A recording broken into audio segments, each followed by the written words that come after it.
Good morning. Folks in the way back of the room, we want to wave so you can hear. Hello, great.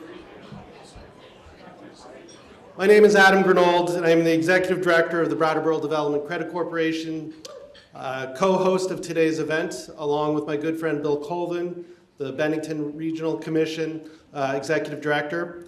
So on behalf of our two organizations, I want to welcome you to the 8th Annual Southern Vermont Economy Summit.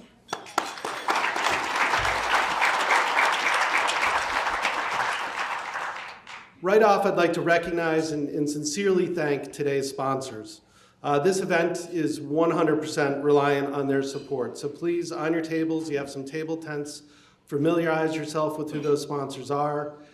If you know a representative from those organizations, please be sure to thank them for sponsoring today's event. And like our sponsors, this event could not happen without BDCC's Meg Stoloff. Meg will wake up tomorrow, no doubt, planning next year's summit. So it takes a lot of leadership, of a very intentional, thoughtful attention to detail. And let's thank Meg for hosting a great event and putting this all together today.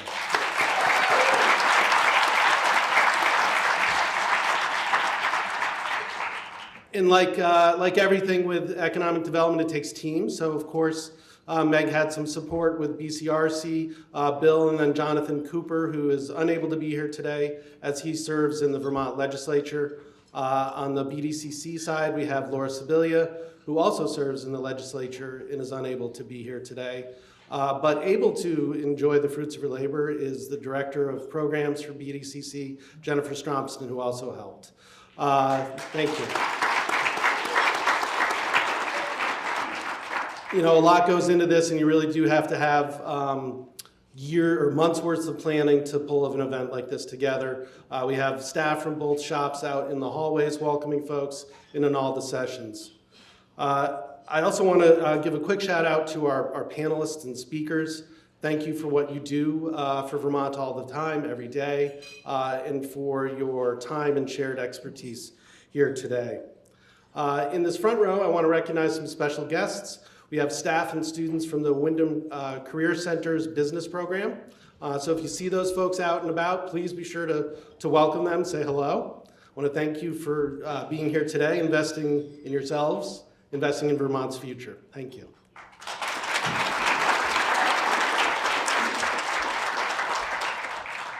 So as I look around the room, it's great to see so many familiar faces. Welcome a few new ones. Each person here today represents the heartbeat of our communities. We have educators, business leaders, we have municipal and state leadership, advocates, funders. All of us here in this room gather here because we believe in the potential of this region and the opportunity for collaboration to unlock that potential. But let's be honest, it's a complicated moment. We're all feeling the turbulence politically, economically, institutionally. Many of us in this room depend on federal partnerships to do our work, and we've seen how quickly those sands can shift. Whether it's mandated edits to a strategic document like our SEDS, abrupt changes in funding priorities, or the chilling rhetoric aimed at some of our most vulnerable neighbors, all of us seek stability while this ground is shaking. So what do? We double down. Not on ideology, on mission, on values, on each other. We've all, in delivering rural economic development, have to be nimble. We know how to shapeshift when we need to, how to find opportunities where others see just challenge. We're not afraid of complexity because we're tenacious problem solvers. And we're not new to hard times. We know how to hold the line while still moving forward. And we have found community and alliance in this room, all of us here together. We will not change who we are or who we serve. Our North Star remains constant, building access, equity, and opportunity in every corner of Southern Vermont. And that is not negotiable. But we know that if we want to stay in this fight, we need to stay at the table. That means adapting when we must, but never yielding on what matters, so this region thrives. The summit is a chance to take stock, yes, but also to regroup, to plan, to connect, and to remind each other why this work matters, because it does, every day. So I ask you to be present today, not just physically, but fully. Learn something, ask something, say something hard if you need to. But remember, we are not powerless, we are not alone, and we're not done. So with those comments, it is now my pleasure to welcome our next speaker, representing our lead sponsor for the past several years, Brattleboro Savings and Loan President and CEO, Deb Stevenson.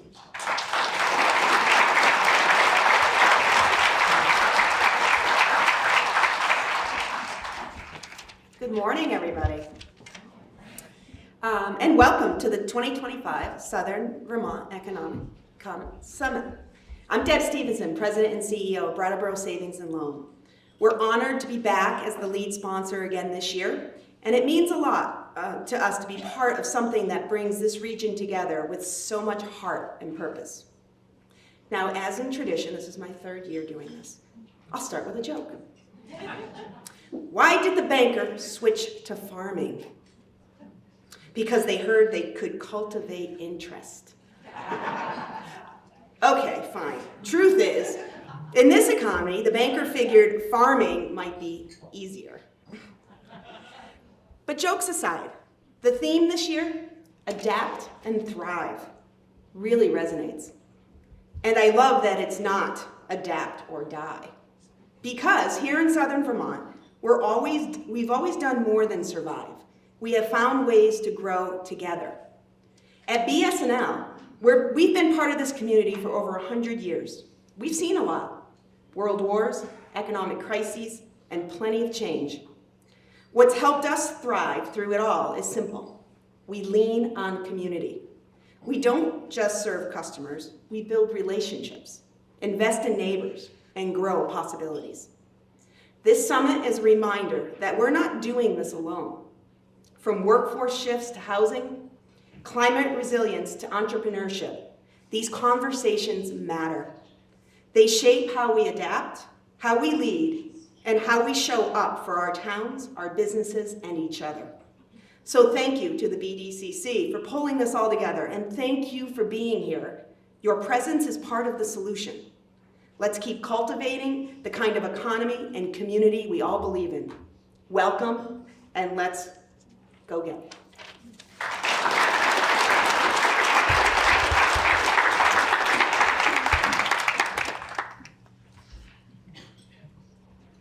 Okay, hello everyone. Short person coming in here. Okay, so thank you, Adam. I am Meg Staloff, and my program gets to organize this event, and today is that day. I feel like the proud parent where my child has graduated, and it's out in the world, and it's doing its thing. So you guys, take it away. So I actually got asked a great question by Andrew McKeever. Bill Colvin and I were speaking to him about the summit a couple weeks ago, and he said, okay, I know you plan this thing for like 8 months. So how do you feel about the relevance of your topics and your theme? So I think everyone has addressed how relevant the theme is, so we can leave that aside. But I'll also say the topics that we're going to talk about today are things that come out of a huge arc of planning that we do. So we do work on a comprehensive economic development strategy, or CEDS, which we were just kicking off the public portion of this last year at the summit, and now we're slowly inching our way towards federal approval, but the document itself is sort of ready, and that work is evergreen, and it really informs our work, and it helps us weather all the things, unexpected or expected, that might affect our small rural economy. So, I don't know, natural disasters, global pandemics, political shifts, the Spanish Inquisition, you name it. So today's theme and tracks came out of that CEDS. We were wrapping up that work as we started to plan the summit, and we were like, perfect, let's go with that as our tracks. So this is really small on a big screen, so I'll run through them for you, but basically the biggest imperative was to adapt. Right? We need to not only adapt, but adapt to the increasing pace of change, feeling that, but also the things we're thinking about. Objective one really is about people, right? Addressing our population needs. That means investing in the people we have, investing in the community supports we need for the people we want, all of that, right? So that covers a lot of our work in workforce, in attracting new residents, in community work, so people. Number 2 is empowering businesses to thrive long-term. So it's not just about entrepreneurs. It's not just about new small businesses. It's not just about businesses relocating or growing. It's not just about businesses making a plan for the future as we're having a big generational shift. It is all of that, right? So we'll definitely address that today as well. Community is the third one. Foster resilient, adaptable communities. So that is about infrastructure, but it's not just like the infrastructure that goes in the ground or up on poles. It's the infrastructure that powers our communities. It's supporting our volunteers. It's creating a socially resilient infrastructure. It's creating really functional, vibrant communities. So communities, part 3. Objective 4 is promote greater regional economic development alignment. That sounds really boring, so I just say connections. And then I say, hello, here we are. We're doing the thing. So, check that one off. But this is a big part of what we do. It's about connecting, it's about finding new partners, and about finding the people that can help you get your work done. So I think we've really empowered our speakers to speak from the moment there are. I know nobody finished their slide deck 6 months ago, right? The content that you're going to see today comes from today. So it's going to be fresh, and I think it's really going to help you gain perspective and do the big inhale, exhale, just metaphorically, and go back and do your work tomorrow. So now I get to introduce today's keynote speaker, Josh Wright. So in choosing a keynote, we always want to do something that really resonates, captures the moment, and has broad appeal. So you might ask, why invite a global leader in labor data analytics to be our speaker? That sounds a little bit nerdy. In response, I will say my job has nothing to do with labor data analytics, and yet when I read the Rising Storm report last summer, I was like, yes. This is such a big, important mindset shift that I've carried forward into all my work, which is mainly with towns and with communities. And it's this idea of we're here. The demographic shift is part of a generational shift. It's happening. It's happening. And what I teach my teenagers, what you guys are learning, has to carry you forward into a world that's not the same as the one that our parents, like raise your hand if you were educated by baby boomers, a lot of people in this room, right? And we were taught different things. And they grew up in a world that was very different. And so we as practitioners, as parents, as people in the world, it's time for us to shift our thinking and understand the reality that's before us. So I'm going to let Josh tell that story, because that's his story to tell. But I just think that I hope that you'll be as compelled by what he has to say as I was. So a little bit about Josh, and then we'll bring him up. He is a former journalist, which means he's a great communicator. We love that. And he started at MC Burning Glass, which is now Lightcast, in 2008.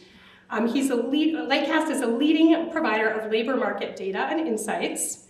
And Josh is now head of growth, and he leads strategy, partnerships, and thought leadership for the company's public sector division.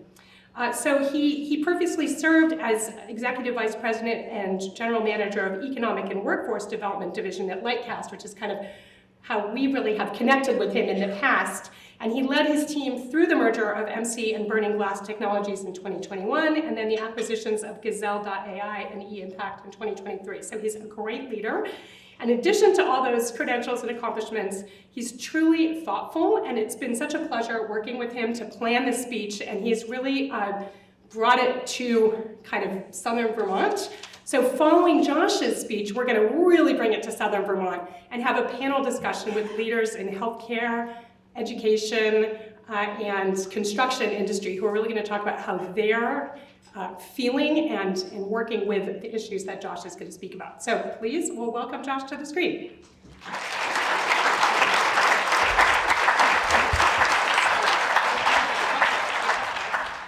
Just click forward. I will take my thing away. Very well. Awesome. Good morning, everyone. Thank you, Meg, for that very kind introduction. It is a real privilege to be here, my first time in Vermont, I was actually supposed to be here keynoting 5 years ago, and then COVID happened. And so I'm thankful to be here because this is a very unique moment in our history, and a great time to talk about what we're going to talk about today, which is adapting to these demographic shifts. So I've got a number of things to cover and not a whole lot of time. And we have, this is off the back of a report that we released, that LICAST released last fall called The Rising Storm. And I'm going to cover a number of things around the mindset shift that Meg mentioned, around where the labor market is today, where it's going, and how to adapt to this. And I want to start with one comment that I'm going to come back to. And that comment is this. These demographic challenges, the workforce challenges that you all face are real. There's no doubt they're real. You all experience them every day. But the opportunities are real too.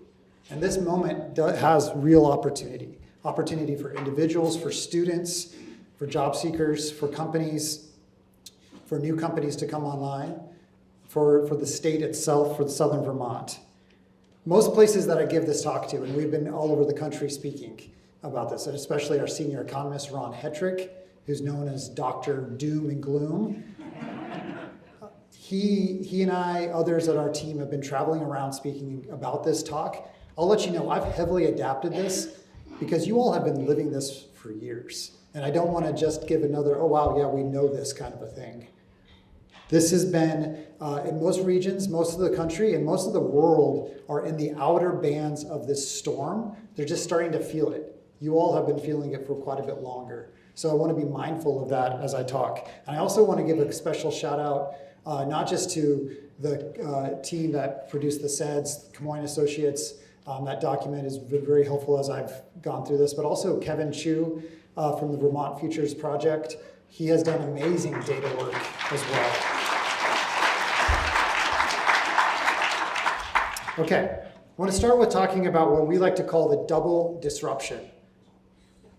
This double disruption is it's simultaneously two things. It's covering it's covering who is going to do the work and how the work is going to be done in the future. On the who side, it comes to this report that we're going to talk about today, the Rising Storm.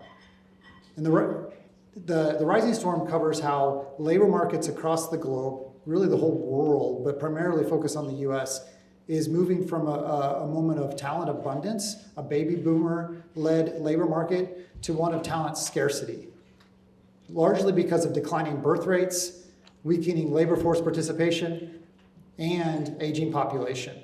There's a lot of other societal factors there that the report covers. Highly recommend it. We also have an audiobook on Spotify if you want to digest the report that way. It's very well produced. But this is the report. So this is one of the disruptions, this demographic disruption. It's in a major moment. And it particularly, we're going to hit this moment, the demographic challenges are really hitting critical industries. Manufacturing, healthcare, education, community services. It's where it is the hardest to find people. That's the first disruption. But simultaneously, we're going through another disruption, and that is generative AI.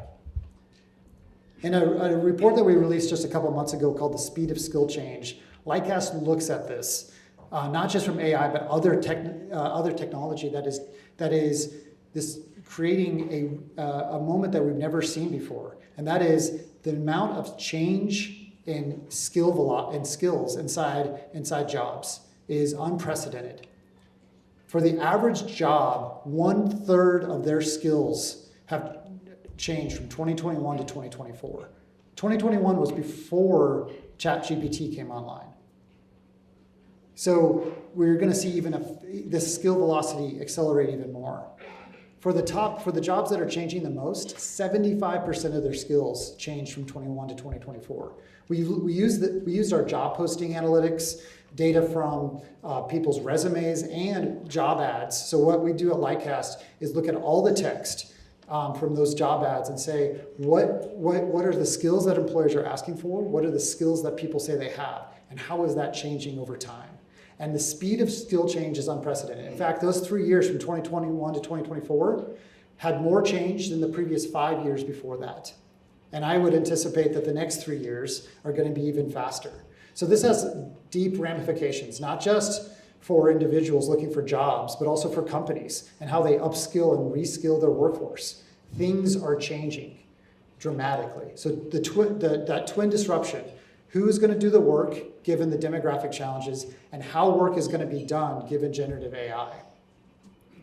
So that as a frame, I want to talk about the baby boomer mindset for just a moment, and then we're going to jump into some data as well.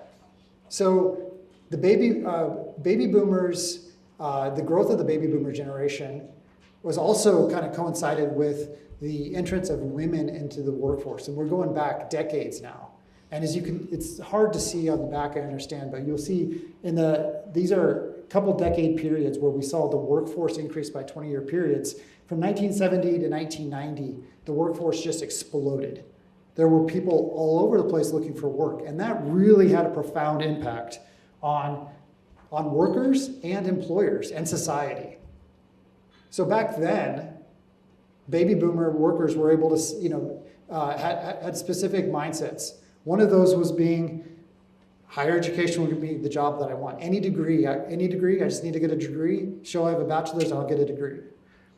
They also said, I don't want immigrants coming to steal my jobs. Now again, this is not everyone, but this mindset kind of came in where there were a lot of job opportunities, a lot of competition, and certain mindsets kind of came in. That wasn't just for workers though. For employers, they were able to be extremely choosy, write very detailed job descriptions with very intricate qualifications. All of that kind of came into being, so it manifested itself by hundreds of people applying for one role. We still see that today for certain tech roles and certain jobs, especially if they're remote, but it's becoming more scarce all the time. So this boomer mindset, and we cover this deeply in the report, impacted how workers found jobs, how they moved, what they thought about work and life, and how employers found talent. But then something happened. The silver tsunami hit. Baby boomers started retiring. And you all, again, have been feeling this much earlier than most of the country, but now it's really starting to be felt. The youngest baby boomer turns 61 this year. The average retirement age now in the US, 61. It's being bumped up. That doesn't mean everyone, there's still people working into their 70s, of course, but the average retirement age is 61, and the baby boomer generation is rapidly declining in the workforce. This chart shows the black line. See if I can use here we go. This line, this is the baby boomer generation. It was the largest, most formidable generation in the workforce. And now it's the fourth largest generation in the workforce. Okay, so what about today? Where are we at? Let's just scroll back a few years. COVID, pandemic. Not instantly, but almost overnight, 5 million people dropped out of the labor force. We measure this looking at the labor force participation rate. It's the number of 16 and older adults who are working or actively looking for work. And that rate just plummeted nationally through COVID. It's been well documented. But it wasn't just, of course, the US. It was also Vermont. This is the labor force participation rate for the state. Interestingly, before COVID and now even after, Vermont has a higher labor force participation rate than the country. US is around 63% labor force participation. Vermont's around 65%. But the decline was steep in the state. And then there's southern Vermont. And by southern Vermont, I'm looking at Windham and Bennington counties. This is data that we collect at Lightcast and monitor. The labor force, and I actually have another chart that I can share afterwards that didn't get updated here. The labor force went from over 68%, labor force participation in this southern Vermont went over 68% in 2018. Now it's under 60%. Huge drop. And it really started before COVID. In 2018, 2019, it started to decline, and then it plummeted. like the rest of the country. So it's under 60%. So Southern Vermont is 3 percentage points lower than the US average and 5% lower than the state. What happened? Well, one, baby boomers started exiting en masse. 80% of that drop of those 5 million people lost were over age 55 during COVID nationally. But there's also a couple other factors. One, we started to see a huge decline in prime age male workforce participation. Prime age men started dropping out of the labor force. And critically, a lot of the industries where this storm is hitting rely, or at least are dominated right now by male-dominated occupations like construction, welding, other jobs where there's a lot of men in those roles. And a really sobering statistic that we cover in detail in the report as well. There are 4.6 million men in the 4.6 million people in the U.S. who are out of the labor force because they're incarcerated or because of the opioid and other drug issues. So there is a huge societal factors here too as well. Incarceration, mental health, opioids, other things that I know are impacting this region as well. So big societal factors, aging workforce, and here we are with a labor force participation that is way lower than just 7 or 8 years ago when we had this first summit here in Southern Vermont. In addition to all of that, key industries in Southern Vermont have aging workforces. So these are all the industries, if you can see this, from healthcare all the way down to wholesale trade. These are every industry in Southern Vermont that has at least 1,000 people employed in that industry. And for most of them, all but a couple, over 30% of the people currently employed are over 55 years old, age 55 or older. And a couple of these really key industries, like manufacturing and professional, scientific, and technical services, it's closer to 35% or higher of people 55 and older in the industry.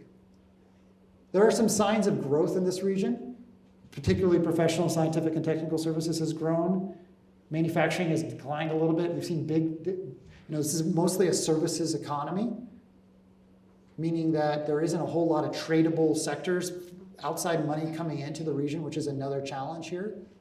But you can see there's growth in some pockets, but a really aging workforce.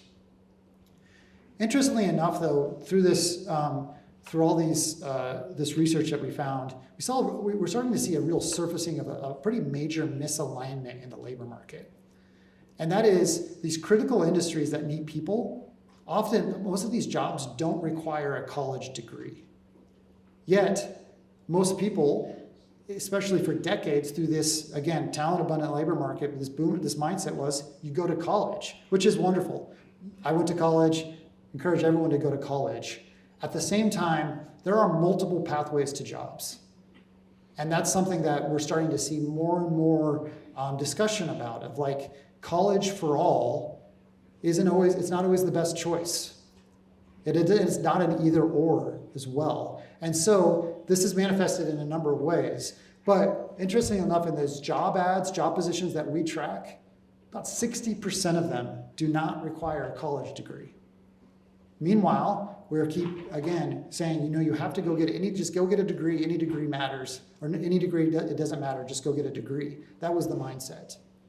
Interestingly enough, though, a really critical point, even though 60% of jobs do not require a college degree, the good jobs generally do. And so there is this, it's a very complicated labor market, a lopsided, kind of misaligned labor market that we're seeing surface. Vermont's economy, educational attainment in Vermont is higher than the national average. In Southern Vermont, it's a little below the national average.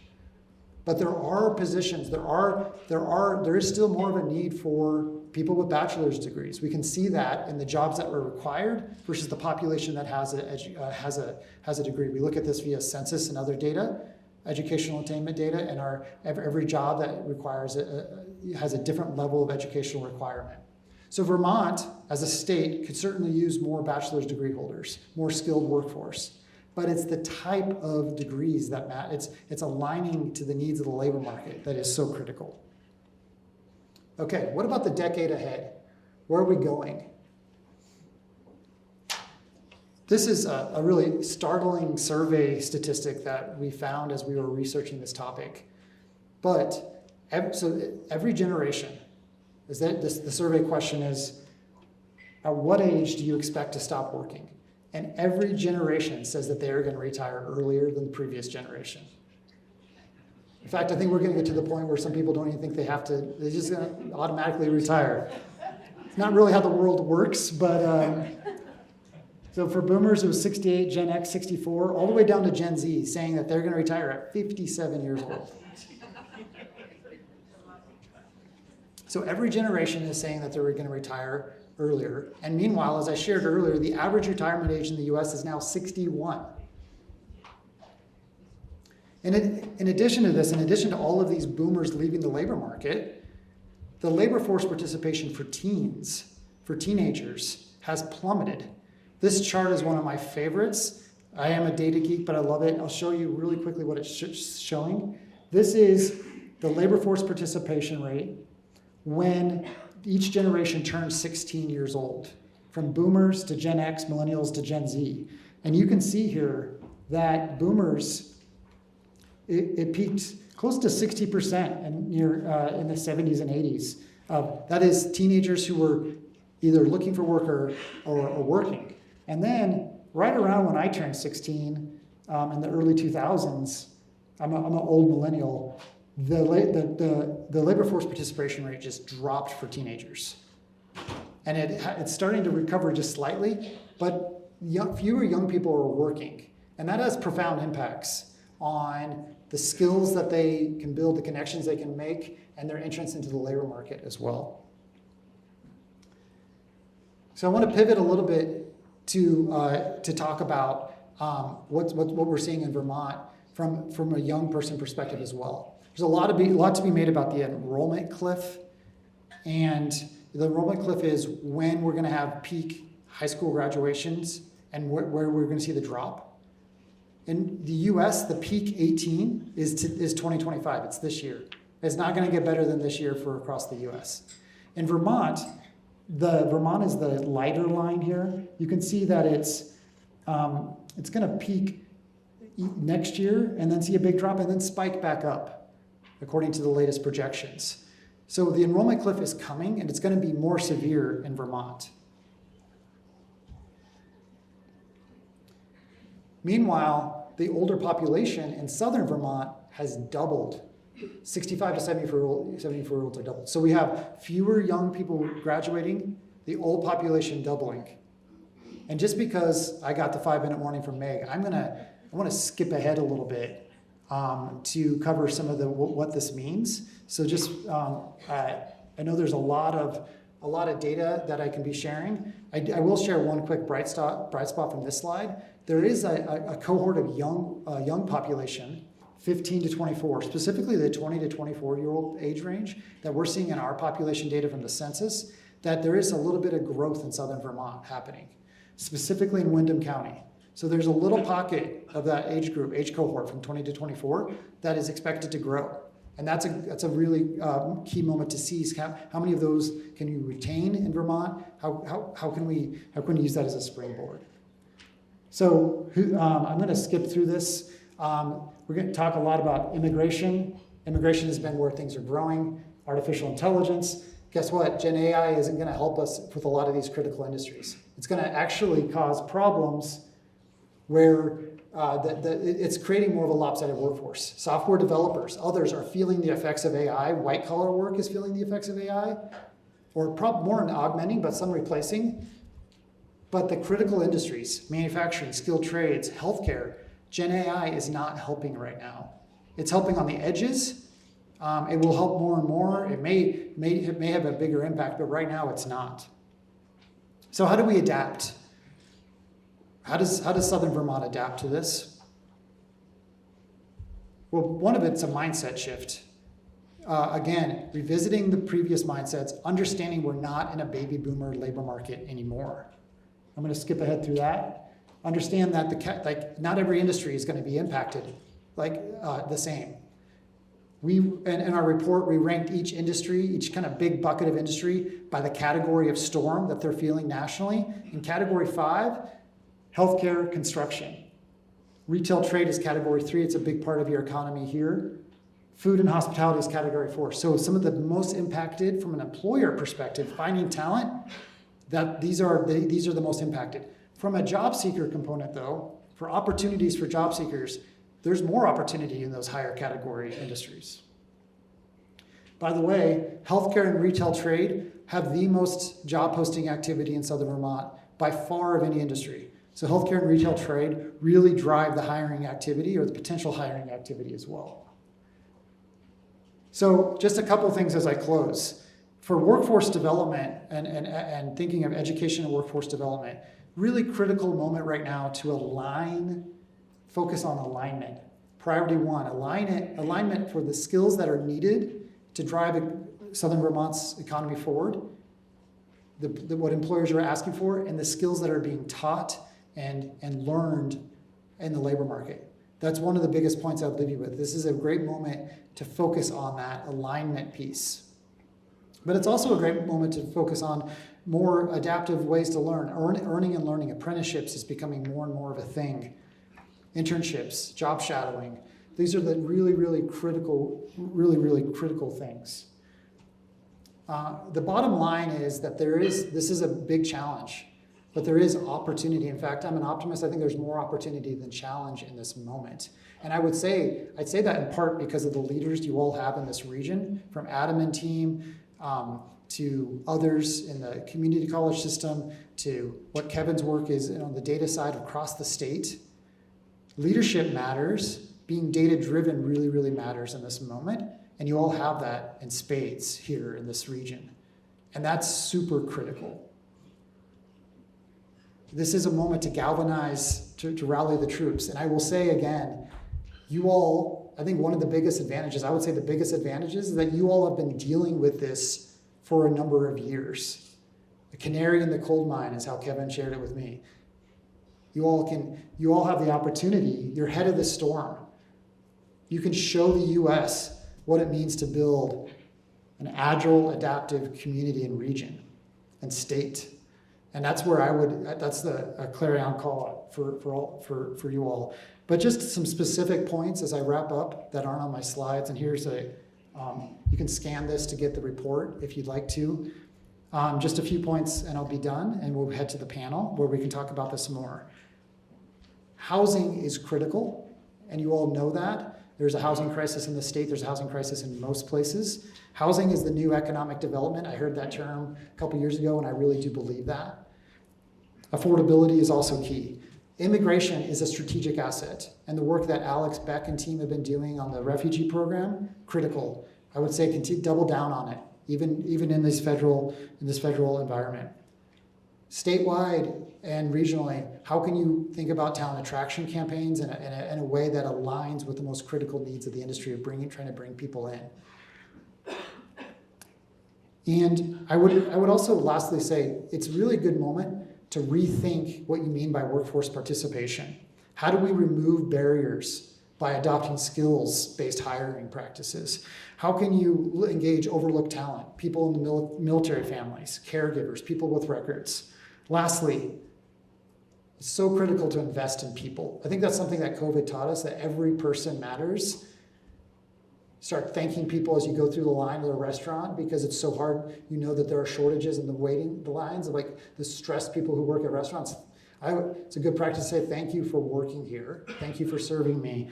But investing in people matters so much.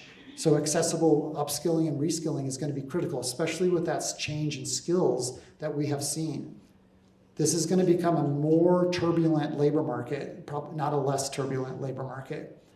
Given the demographic shifts, given the impacts of Gen AI that we're just starting to feel.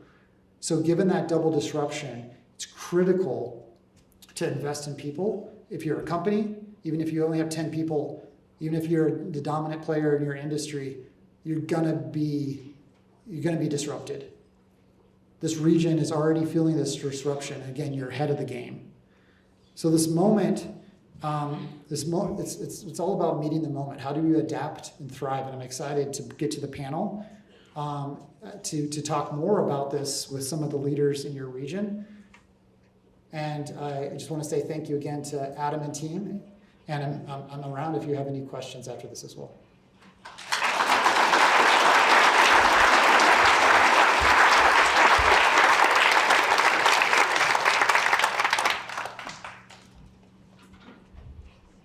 Great, so now I'm going to bring up another one of our sponsors to introduce our panel.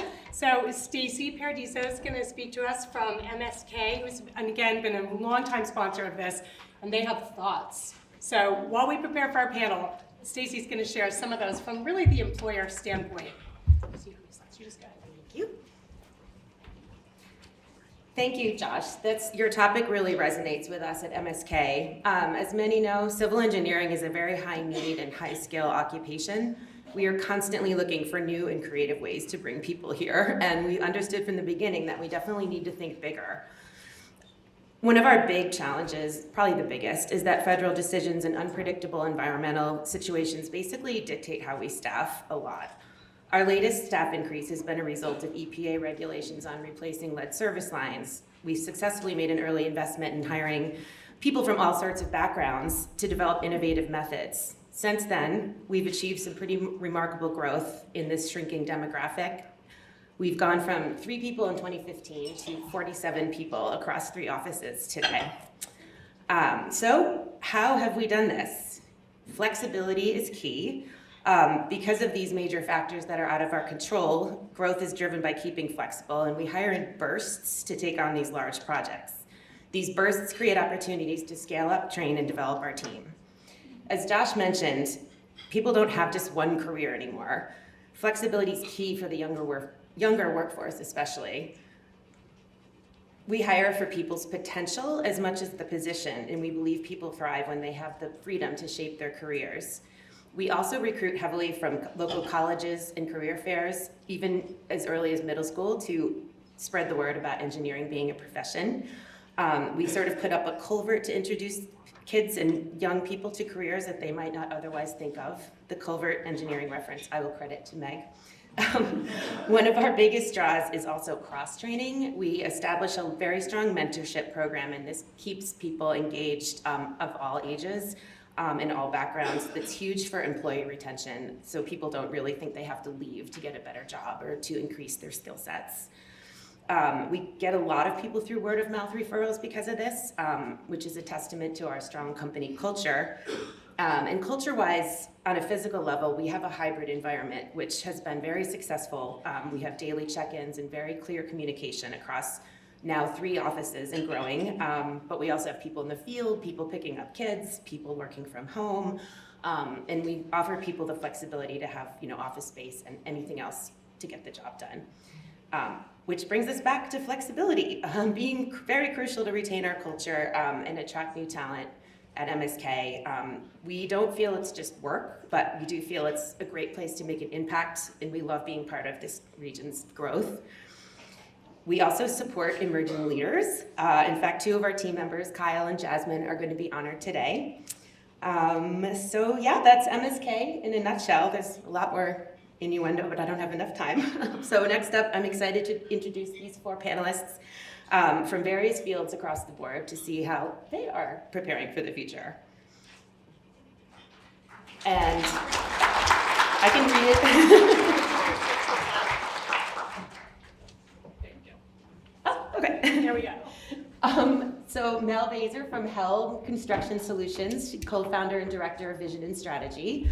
Bob Thibault from Wyndham Central Supervisory Union, superintendent. Imogene Drakes, PhD from Brattleboro Memorial Hospital, lab director. And Dr. Rebecca Jones from Brattleboro Memorial Hospital, dermatology.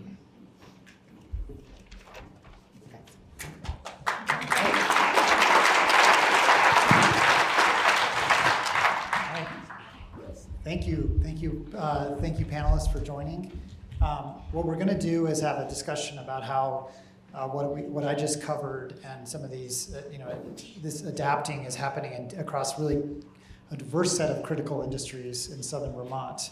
So we're going to go down the line here, and if you could just quickly introduce yourself, and also just, I'd like the first question to be is, what's your kind of top line reaction to what I just shared, to what you're feeling, how this is impacting your industry? So Mel? Yeah, thank you, Josh.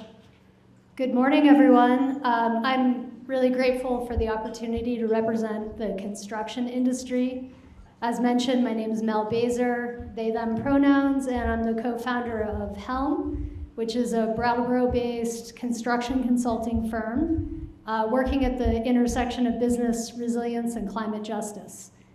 I've spent over half my life in construction, and as a 7th-generation Vermonter from a family of tradespeople, this topic is very near and dear to me, and I'm just really thrilled that it's getting some attention here at the summit today. So it was incredibly validating reading the Lightcast report, as the findings really highlight what we've suspected for years, that the construction sector is facing these multiple compounding challenges. As Josh enlightened us with, we have an aging workforce, we have a lack of diversity, we have a shrinking pool of working age men, and meanwhile we're increasingly reliant on foreign-born workers in a time when immigrant communities are under attack. And we also have a PR problem amongst younger people. As the Lightcast report highlighted, 43% of high schoolers are saying no thanks to the trades. So in Vermont, which we could call sort of the eye of the storm, these challenges are amplified. With our high unemployment rates, our aging population, these realities further limit our available workforce. And as you all know, we're in this housing crisis. We have a shortage of affordable and workforce housing, one of the lowest rental vacancy rates in the nation, and homelessness has tripled in recent years. And so our ability to build and maintain the housing that Vermont desperately needs is directly constrained by our lack of available skilled workers in the trades. And having a housing shortage really doesn't help us in recruiting skilled workers from other states either. So in summary here, at Helm, we've consulted with hundreds of construction and design firms across the country, many based here in Vermont. And I'd say the number one challenge we hear repeatedly from business owners is around the shortage of skilled workers. And so this is driving up the cost, it's slowing down the pace of projects, and it's really stalling the housing and the infrastructure improvements that we so desperately need here. So all this to say that this theme is very on point for the summit today. Majid? Good morning, everyone, and thank you, Josh, for your report, which is very enlightening and, as Mel also mentioned, validating. I like to use stories. I come from a home where my mother told lots of stories. And I think stories are good because they give a very good synopsis of a problem. So I'll begin with one. And this one is about the healthcare industry. By the way, I'm the lab director at Brattleboro Memorial Hospital. The healthcare industry in the late 1990s began to look for ways to get economies of scale. One of the nicest places they could find to make that happen was to choose the laboratory and have them consolidated. Now, I was in New York City, and so Bellevue Hospital, the flagship, I think, of the New York Health and Hospitals Corporation, became the go-to hospital for laboratories. So my small hospital, we consolidated, and many of the laboratorians left the workforce because they were near retirement age, and many of them had to find other employment. But what happened is that not only at the HHC, but also throughout the US, other hospital chains were doing the same thing. So after a while, what that meant is that they developed a bottleneck of people within a certain age. People who were, just started their work as a laboratorian, and those who were not too close to retirement. So for many years, those people stayed put in the laboratory industry and no one could come in. So as a consequence, the medical laboratory schools began to close and people who would normally become lab techs chose other careers. So what I want to say is that basically, we need to think in terms, when we go to do anything to adapt, we have to think a little bigger and more constructively. Another story I like to tell is one where there was this hospital in the ICU where in one particular room, the person on the ventilator always died at 10 o'clock. So no matter who they put in there, at 10 o'clock in the morning, the person was gone. So people began to be very fearful and superstitious, and they decided to find out what's going on here. So they came, so the nurse got a priest came and a few nuns, and they all came over to the ICU room where this new patient was to see what they could do at 10 o'clock to prevent this person from dying. So the next thing they knew, Pookie, the housekeeper, walked in, he unplugged the ventilator, and he plugged in his vacuum cleaner. What I mean by that story is to tell you that when you're planning a change, make sure you have everyone that you need in that room.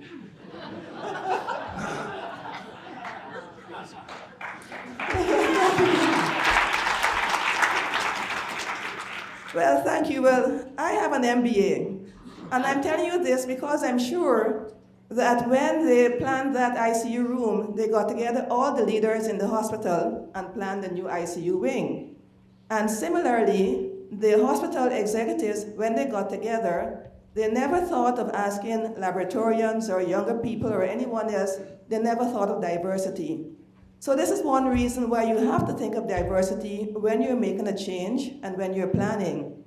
And so I would urge you not only to make room for diversity in thought, in age, in race, ethnicity, LGBTQ status, but to think in terms of when you open up your spots to have someone come to work for you, please also make sure they have a safe landing.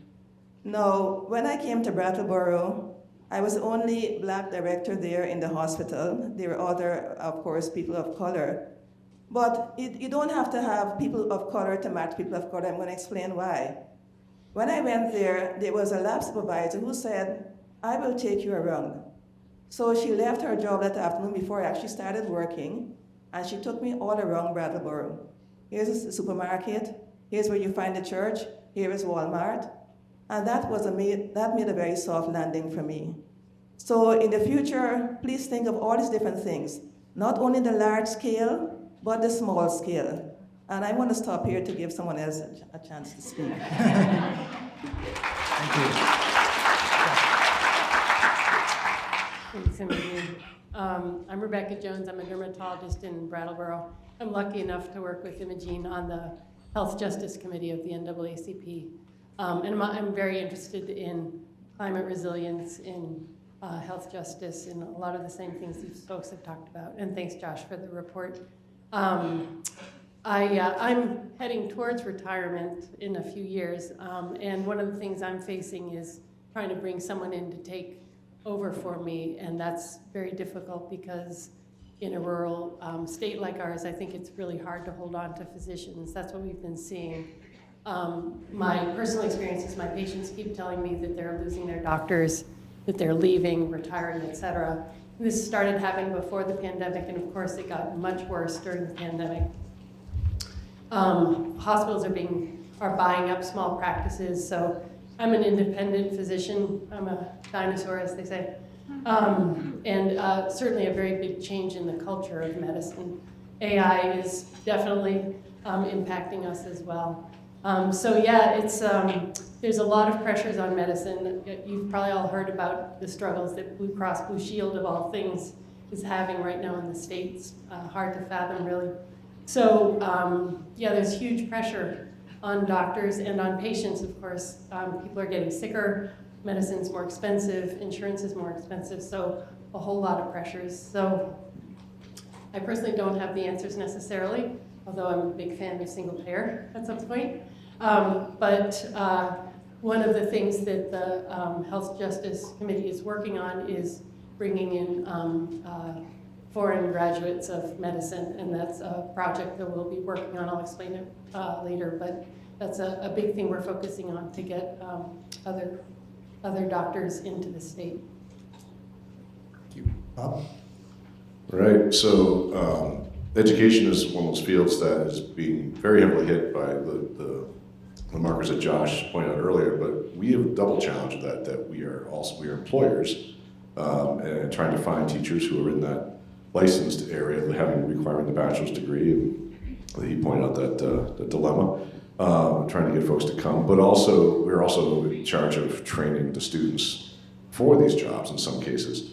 And so I'm going to start with the employment piece from my perspective. 8 to 10 years ago in my district, we were paying teachers incentives to retire. And we did so because bringing in younger teachers at less money, even with the investment in their retirement stipend, was a good deal for us. Turns out to be really short-sighted because right now we have positions that are vacant for the year. We have positions for next year that have no applicants whatsoever. Certain areas are tougher to find than others, but we are really struggling to find candidates to come to our places. If we get in my SU, if we get 1 to 2 applicants for a teaching position, we are excited. And 10 years ago, we were getting 10 to 20. And when I first entered the field 30 years ago, I was competing with 100 people for my job, as pointed out in that descriptor earlier. So we are really struggling with trying to figure out how to make all this work. The housing crisis, I think, for us is probably the most pertinent one.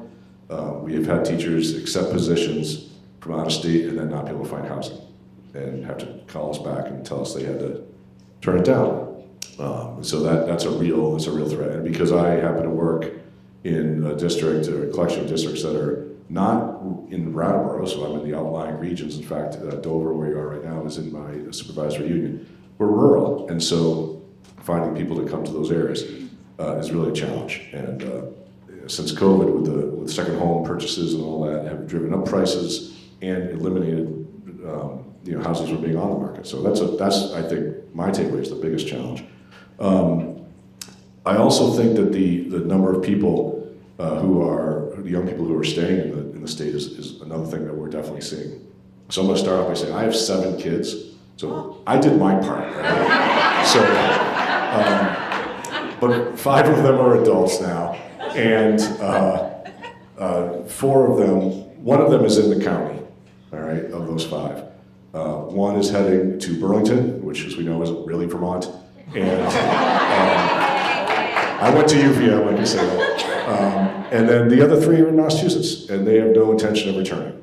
And so that's a fact. In fact, my oldest just got her master's Sunday in urban planning. So she's probably not coming back to Brattleboro for master's in urban planning. So yeah, I think that is a tough challenge for us, how to keep the youth in our region. Which brings me to what we're doing with youth in our school system. And so just a couple of quick things about that. We are trying to shift our focus from sort of the same education that we all had, focusing on disciplinary and content areas. We still do that, of course. We still teach math and science and English. But we're trying to change the focus to what we call in the field the transferable skills, the skills that really cross all disciplines and are really important for a variety of jobs. Clear and effective communication, creative and practical problem solving, informed and integrative thinking, responsible involved citizenship, and self-direction. And those things are what we focus on because I was told this 10 years ago that we're preparing kids for jobs that don't exist yet. And if they do exist, they're changing dramatically, as we just saw. So that's the challenge for us is how do we do that? How do we think about that? So what we're doing in my district, one of the real solutions that we're working on is we're trying to have our education be somewhat theme-based. So in Dover, where you are now, the Dover School is an IB school. And so that's really focusing on the global citizenship element of it and inquiry-based thinking. Warrensboro School, just up the road, is a STEAM school. This is an elementary school where they really invest in STEAM education for their students. And then our high school over at Leland and Gray and Townsend, they're really focusing on project-based learning. And so, yes, they're taking a bunch of content areas and blending them together, but the focus is on that collaboration, that creativity, that problem solving, real-world issues. And that's sort of our approach to how we think about how to prepare these guys for the jobs, and we don't even know what they are yet. And then AI, I mean, don't get me started on that. That's a whole other animal. But we're not doing a good job with that yet either. I'll promise you that. So yeah, that's sort of my take. All right, thank you so much, Bob. And Bob, the last couple comments there got into the next. You jumped ahead, which is awesome. It's a good segue, and that is to talk about a little bit what are you starting? How are you adapting in these different industries to what you're seeing now? So what's Mel? Let's go back to you and say, what are you seeing as potential solutions, some strategies, some things that even you're piloting or maybe saying, okay, this could possibly work given all of these challenges we've talked about. Yeah. Well, first I was just going to do an audience check. Is anyone feeling depressed and overwhelmed? So, despite all of these barriers and these challenges that we're talking about, and I'm going to name a political climate where billionaires are actively defunding and criminalizing many of the initiatives that have been set up to address these challenges. I'm like you, Josh, I'm still an optimist, and I see still a lot of opportunities in this moment. And I just want to highlight a few in particular. And I'm sorry if I lose my voice, I try not to. So one, I believe we have an opportunity and a chance to build a healthier, more inclusive, and more diverse construction industry. Two, we have a responsibility to cultivate innovation and leadership needed to respond to the climate crisis.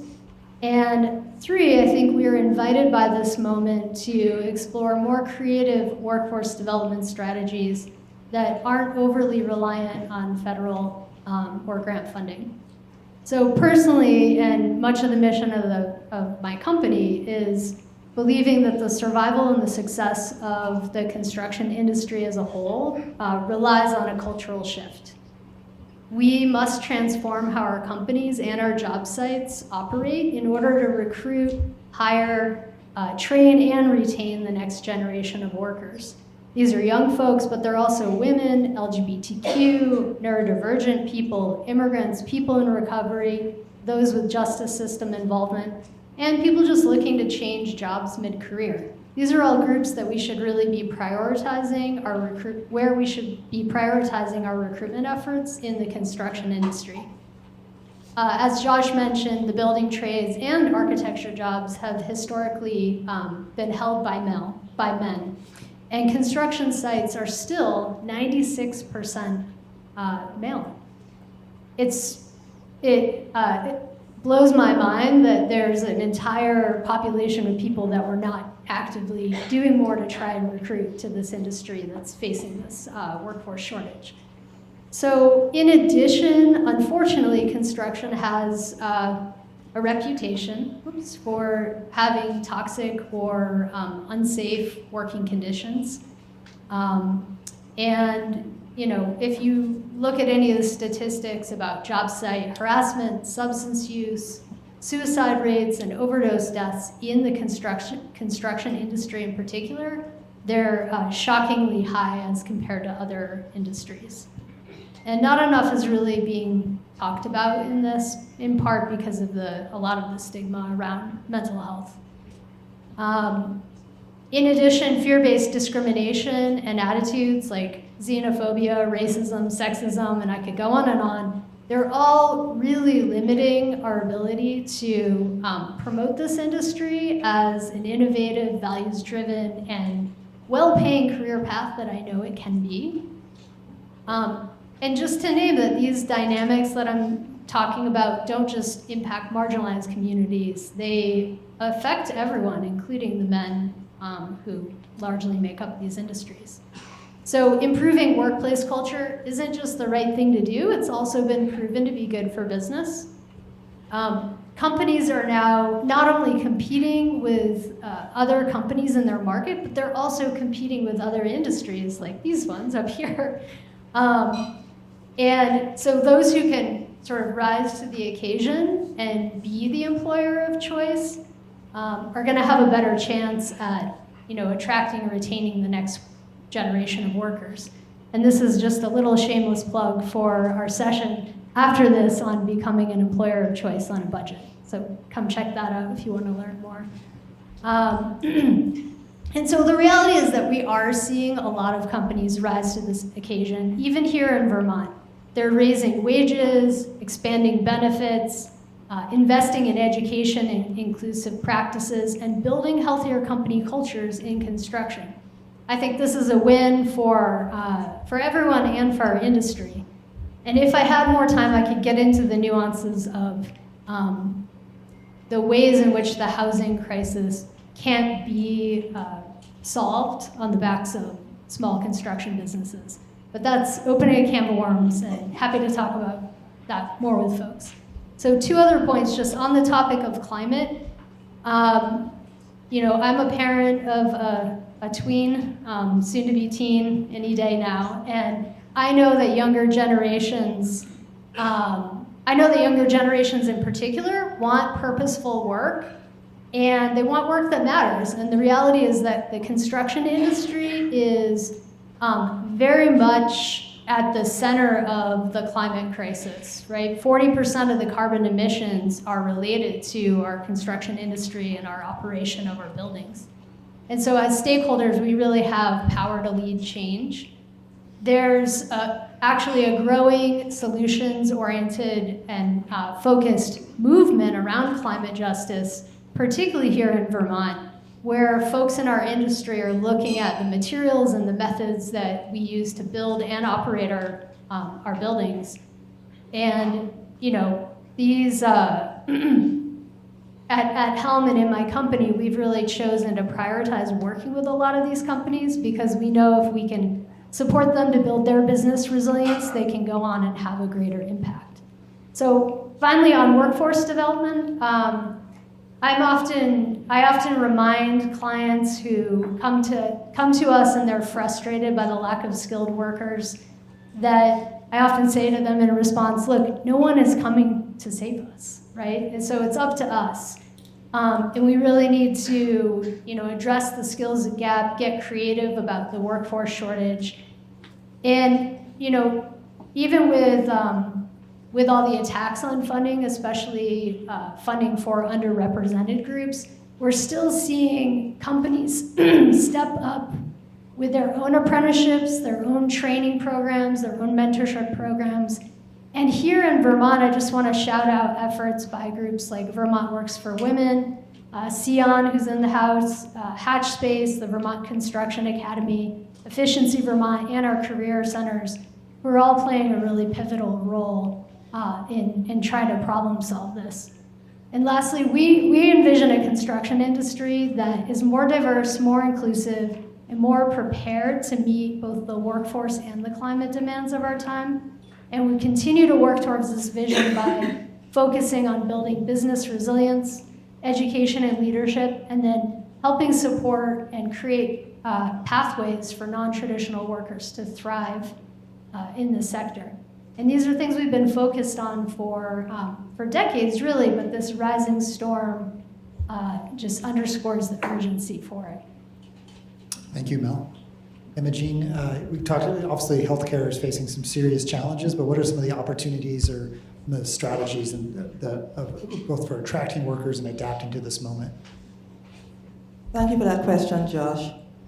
Now, we have tried a variety of things to do to try to make sure that we keep our lab staffed.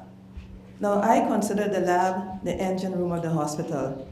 There's no way the hospital can run without doctors and nurses knowing what is going on within a patient. The complete blood count, the comprehensive metabolic profiles are all needed to make sure that the patients get the right medicine and the right care. So we can't close. So we've tried a variety of things. In fact, you would call the strategy throwing things at the wall to see what would stick. So yeah, we've tried quite a few things.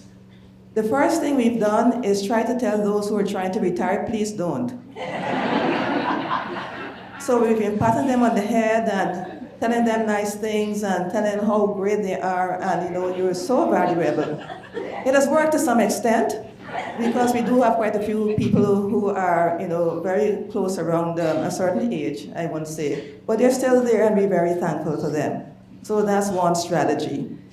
The second strategy we've tried is one that Mel hinted at, which is the culture.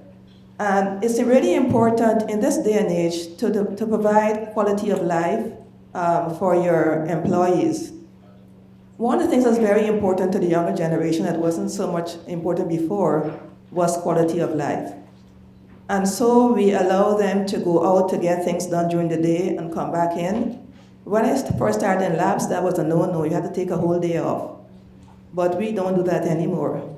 We allow our staff to go take care of business and come back in.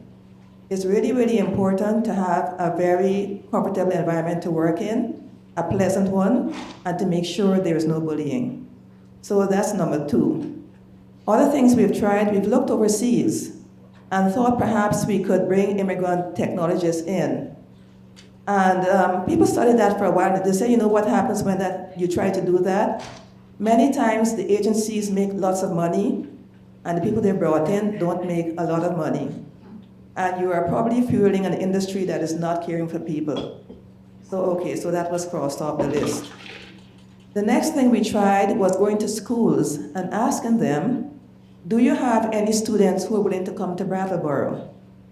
And they asked their students, and many of them said no. So that wasn't an option anymore. So we tried other things like asking the schools nearby too, do you have anyone who would like to intern with us? And that was something they wanted. So interns came from River Valley, and we had a good chance to actually look at those interns and to actually decide if we would like them to work with us. It's a two-way street. They are sizing us up to figure out whether they want to work with us, and we are doing the same on our side. So doing that gave an advantage in that we were able to choose which of the interns we wanted to stay with us, and many of them did, so we found that pathway to be very suitable for us. But after a while, with what's going on in the healthcare industry, some of those interns, prior interns, have left to become travelers. It is much more lucrative with the job market being the way it is. So that was one strategy. Well, other than that, we decided, can we do some homegrown, encourage people who are here, like the phlebotomists, who are not technical. And so we tried that with one phlebotomist. We said, perhaps you can go to school. She said, that's a good idea. And so she went to school. And although she went to school in Massachusetts and they tried to keep her, we encouraged her very strongly, said, we love you. So please come back. So she went, she did her schooling in Massachusetts. She lives in Massachusetts. She did her internship in Massachusetts, and she came back to us. So that's another good thing about having a good culture, that people who leave will actually always return. In fact, our travelers do return. We have travelers coming and going for the last 5 years. They come and go, they always come back. They can't stay for more than a year, so a year is gone, they're away for a month or two, and back they come. So it's really, really important to make sure that the culture in your workplace is conducive to having people stay and encourage others to come. So we've had travelers recommend other travelers to come to us.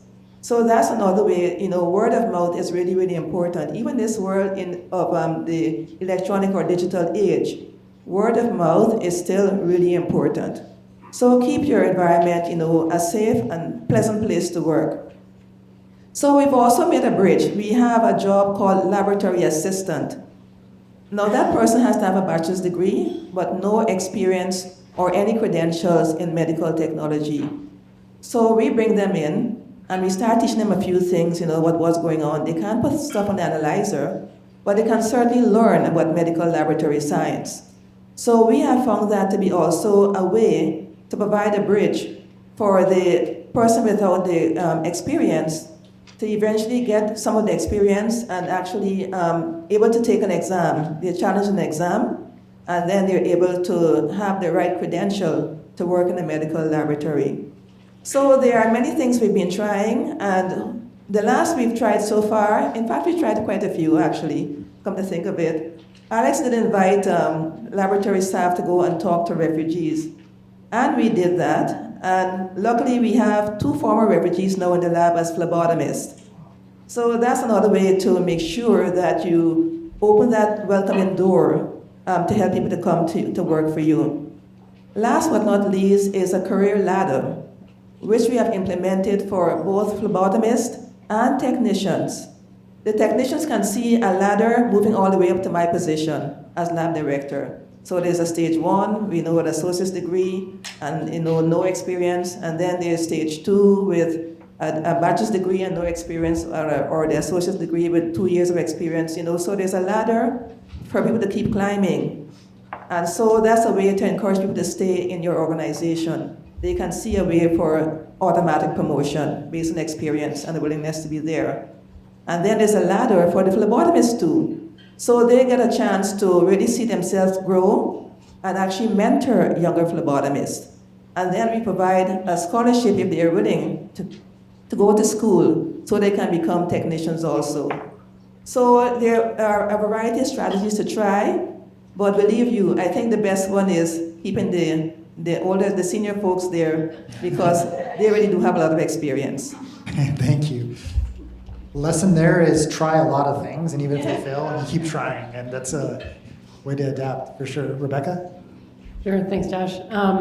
I really love what both of you said, but Mel, just the creativity that you recognize is an opportunity within your industry, and I think that's incredibly true within medicine because the issues with medicine are both the workforce and the people/patients, because we are losing doctors and people are having a harder and harder time getting care and staying healthy. And so those are all opportunities for the state of Vermont, which is a great place to stay healthy, right? And there are ways to make that opportunity even better. One of the ways that the system is adapting is bringing in more nurse practitioners and PAs. But it's not enough. We definitely need more MDs. And one of the words that came to mind as you were talking was the concept of silos. That was a big thing 5-10 years ago.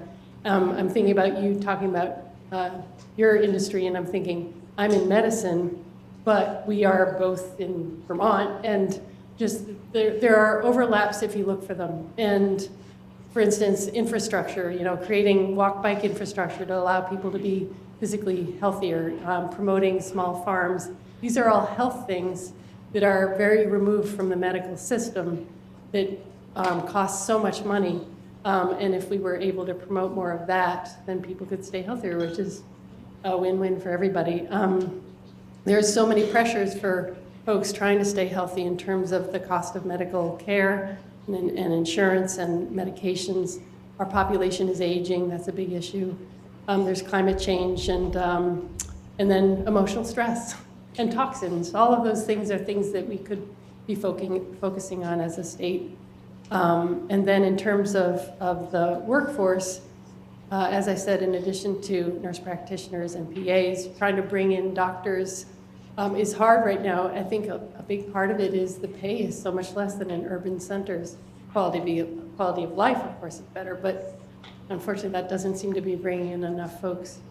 So a big thing that our group, the Health Equity Group, is working on is allowing foreign medical grads to practice in the state. There are other states that are creating this program, and there's a bill going through the House and Senate that should be up in January of 26, and that is S-142 to establish a path to licensure. And if I think about just losing 1 or 2 doctors in Brattleboro, that made a huge difference for patients, and allowing 1 or 2 foreign grads to be able to practice, especially with all the refugees in the area, that would make a huge difference. So this is a process that is very exciting. There are a lot of barriers, including the cost of trying to get licensed in the state and in all of the stresses that these folks are under, especially the refugees. And so there's a bill that I guess is hopefully going to be signed this Friday that would create a, what is it called? The Office of New Americans that could oversee this sort of thing and help folks through the training process. So that's something to keep your eye out for, and supporting 142 is also a big thing. Thank you, Rebecca. Bob, I wonder, as you just reflect on what you're hearing from, really critical industries, construction, healthcare, obviously you're in a critical industry of education. You already talked about some of those challenges. Where do you see, what's your, what are you taking away from this conversation? Where do you think that, what is the path forward for both finding teachers, but also, helping students, get those critical skills? Yeah, so we'll focus on the second part of that. Actually, I think the students piece. One of the advantages of having 7 kids that have gone on a lot of college tours, and one of the things that college tours focus, and they really target the parents on this one, is we have a placement office, and we have a 93% whatever placement rate for our graduates in jobs. And so at the time when I'd gone through a lot of those, I was a high school principal, and I came back to the high school and I thought, we don't do that in high schools. We think about how do we get kids into college. Some kids go in the military, and then some kids, we assume they get jobs. We don't really know. So at Leland and Gray a few years back, our focus became 100% placement, and whether it was job, military, or college, that was our goal. And we began really tracking that, pushing kids, and connecting kids with employers in the region. We groomed them initially with a co-op program where we had kids placed in our region with employers. They'd go there, spend a semester learning the job, sort of apprenticing, all industries from auto mechanics to at Grace Cottage Hospital, working in some medical fields, and in education as well, of course. And so through that process, a lot of things have come up, and we've had incredible partnerships actually with BDCC, with Christy, in the reality fair. Many of you guys have seen that or participated in that, and giving kids an opportunity to kind of see what adulting looks like and how the jobs could play out for them.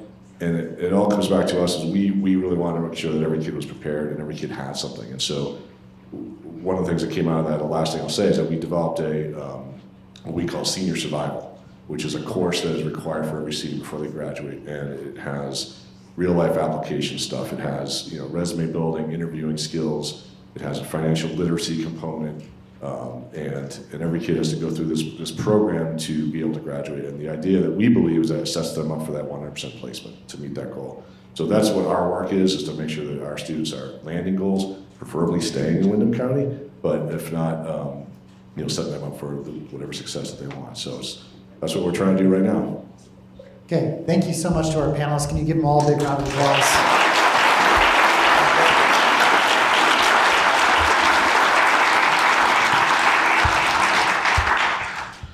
So I hate to cut off that conversation because I live for it and I think it's fantastic. So just to say, another plug, there will be a continuation of part of that conversation and there's been a room switch in Deerfield North, becoming an employer of choice on a limited budget. So you can continue that conversation about how the workforce, how employers can adapt their approach.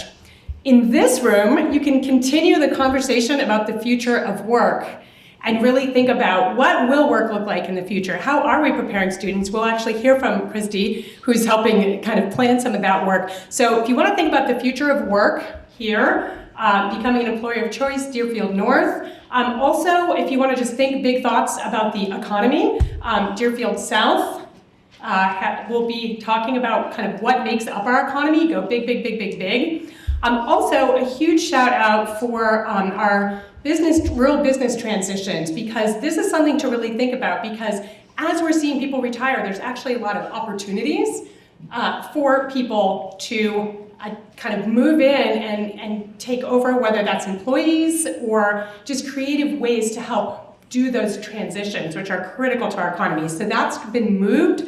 It's in Hoover correctly. It's different in your program, but it's in Raponda West. Consult your room signs if you're confused, but you'll find it. And then in Deerfield, in Raponda South, we're going to talk about, kind of shift gears and talk about climate resilience and how we help communities vision what they want their future to be, and then how they work backwards to get there. So we're probably I'm gonna give you 10 minutes to get to your room. I'm gonna empower my panelists to go 10 minutes over. I wanna see everybody back here at noon for our Emerging Leaders Awards.